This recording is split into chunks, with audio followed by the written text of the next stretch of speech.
dagaalada ka socda gaalkacyo markaan war yaroo kooban idinka siiyo dagaaladaas waxay ku salaysan yihiin wax aqali ku salaysan ma ahan wax soomaali tashigeeda iyo ummadda meesha degan ay raalli kugu tahay ama wax ayada hadafkeeda iyo maskaxdeeda ka timid maahan waa dagaalo adow soo maleegay oo dad shisheeye iyo shaksiyaad u shaqeynaya oo soomaali dhibaateynaya oo ka dhex shaqaysiinayaan run ahaantii markii la yidhaahdana dagaaladaasu 3 magaalay ka abuuran yihiin ama markaas ha abuurnaadeen ama dib ha ka socdeen 3 magaalo wey degaan dhibaatada soomaaliya intay ka jirto waa kismaayo waa heshiis iyo maaragta lahayn midnimo waa hiiraan oo beledweyne oo sidaasoo kale u kala qoqoban waa gaalkacay oo iyadan sidaasoo kale ah sidaas marka dhibaatada marka saasaa dagaalada ku salaysan yihiin taas waxayna u baahan tahay arrintaasi maaragtay haddii ay jiri lahayd dawlad dhexe oo soomaaliya ka abuuran oo ku timid maaragtay ummadda soomaaliya rabitaankeeda waxaasoo dhan waa iska fududaanahayeen laakiin meeshaas waxaan ka jirin hoggaan siyaasiyaho arrintaas xalliyana kama jiro cadow soomaaliyeedna dadkaas waa isku dhibaateynaya cabdinuur ka siyaasi ahaan yaad u malaynaysaa dagaaladan inay ka dambeeyaan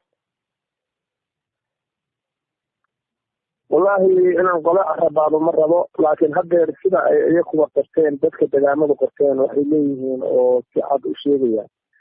in maaragtay dad ciidamo meel jooga lagu soo hogaanshay dawladaha super powerka oo awoodda leh ilaahay baa awood leh awoodda sheegta oo iyaku wixii ay jiraan sharci yihiin wixii ay dhibaateeyaan sharci yihiin oo iyaku maaragtay loo tilmaamay bartilmaameed qaldan la siiyey sidaasna ku duqeeyey dadna ku laayay arrimahaas iyo cadaawad maaragtay ka abuurantay arrintaas nacayb mafahamtay shakiyahoo kala galay ummadaas iyo dawlado shisheeyo ku kala danaysta siyaasiyiinta meeshaas jooga saasaa dagaalkaas maaragta ku salaysan yihin marka dagaalku hadda ilaa intee buu kala joogaa maanta maxaa ku cusub magaalada gaalkacyo ilaahay gaabtay dagaalku iska dhaboobay xoogaabaa maaragtay dagaalku maaragtay saakay subaxdii barqadii magaca ku bilowday waana joogsaday run ahaantiina waxa weye dadka degaanka ama odayaasha ama maaragtay dadka maaragtay meesha degan waa dad wada ehela waa dad israba laakiin xoog loo kala miirayo oo la kala qasbayo oo maaragtay maleeshiyaad aan maaragtay qofna uu maaragtay naxayn ay maaragtay madaafiic ku dhex garaacayaan wey marka dagaalkaasu dagaal u shaqeynaya siyaasad maaragtay rabitaanka dadka iyo mid qaran iyo mid qowmiyadeed midna ma ahan waa dagaalkaas cadow soomaaliya ka kala maleegayo oo xaafado loo kala qoqodayo sidaas wey marka waad ogtihiinoo ama taajirona iska intakirta maahan soomaaliya waxay cadowbay baylaha u taallaa marka meel kastoo degaanada dawlad soomaaliya iyo ciidan qabta ayaa maaragtay dadkeedii inta abaabusha iyada isku dhibaateynaysa cabdinuur marka laga soo tago dagaalka hadda udhexeeya puntland iyo galmudug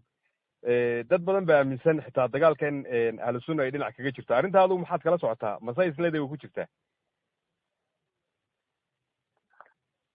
wallahi markaan xaqiiqada kuu sheego arrintaas ka warqab fara badanaan maaragtay u leeyahay waxba kama jiraan arrintaasi waa arrin maaragtay iska maaragtay horta sideedaba waxaa la rabaa in si xaqiiqaa loo hadlo waxa weeye ahlu sunna waxay ka talisaa waa gobolada dhexe especially waxay ka talisaa matabaan ilaa iyo maaragtay meel la yidhaahdo mareer gur dhulkaas iyo ilaa iyo xeraale iyo dhulkaas ahlu sunna ka taliso ama maaragtay degaamadaas ay ka taliso ahlu sunna waxa weeye dad reer baa degan reerka deganna iyakaa maamulkaas iyo degaankaas iyo sidaas raalli iskugu ah oo amnigooda iyo maaragtay inay soomaali uga nabadgalaan iyakuna maaragtay ka nabadgalaan maaragtay isku diyaarsaday sidaas daraaddeed reerkaas iyo reerka dadka ka dirinaya meeshaad sheegayso maaragtay haddeer isku laynayo waa dad isku mid ah marka ahlu sunna arrintaas lukuma laha waxna kama jiraan tasdiid wey arrintaas cabdinuur sidaan ognahay ilaa hadda dawladda federaalku si toosa umay faragelin dhibaatada ka aalusan magaalada gaalkacyo marka ka siyaasi ahaan maxaad umalaynaysaa waa maxay waxa dawladda ku xambaaraya inaanay falagelin dagaaladaasi oo aanay markaa maslaxa ka gelin?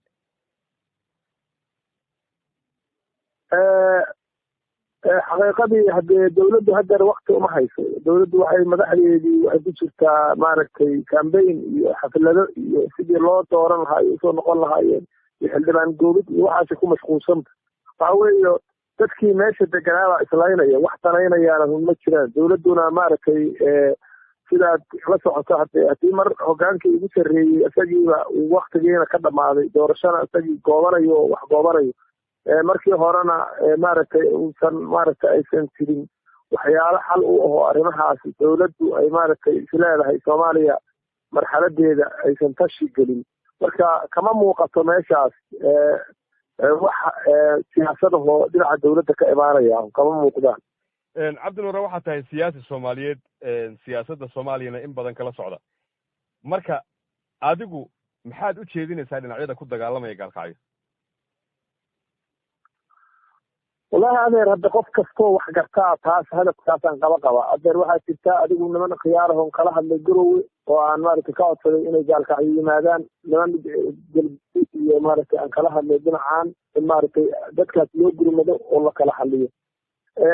waxaana weeyo waana wax maantay wajigadax iyo ceeba in dad soomaaliyeed ku laynayaan maaragtay wax magac reereed isku dilayaan iyadoo qarannimadoodii luntay sharaftoodii luntay cisigoodii luntay. marka qof kasta ayaa adeer inuu taas ka xanuunsado mudan. xanuunkaasaan dadka la qaybsanayaa waxaan ka codsanayaa macnaha dadkaas dadka dhibaataynaya oo macnaha aan garanaynin meesha ay wax u wadaan iyo qarannimadii soomaaliya inay isii maaragtay sii librinayaan oo sii luminayaan in maaragtay ay ka joojiyaan soomaali dhibkaas ay ku hayaan. soomaaliyina ay dib maaragtay shacabkeedii soomaaliyeed fadhiga ka kacaan siday maaragtay qarannimadeedii usoo ceshan lahaayeen. cadowga maanta qaybsanaya oo badahoodii qaadanaya oo maaragtay dhulkoodii qaadanaya oo isii tashanaya maaragtay inay maaragtay ka tashadaan. midda kale waa inaad la socotiin 90 milyan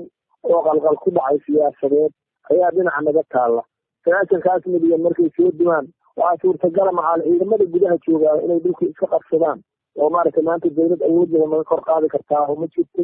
dawladaha caalamkuna hadee markii xal loo waayo maaragtay waa la socotaa galbeedkii waagii hore dhaqaalaha faraha badan haystay dhaqaalahoodii xoogaa maaragtay uu boorka fuulay. waxaa suurtagala inayba xal u digaan maadaama meeshaan ay isleeyihiin waxaad la dirirayseen urura mintiga iyo adduunyadaasaad la dirirayseen haddiiba la qabsado ayaka dhanba qarannimadoodii nuushay waxba dibi kumaaan in sidaas qaataan. marka adeer waxaa ii muuqata soomaaliya inay mugdi hor la sii gelayso soomaalida aysan usoo jeedin arrintaasaysan maanta islahayn maxaad ka yeysan arrintaas.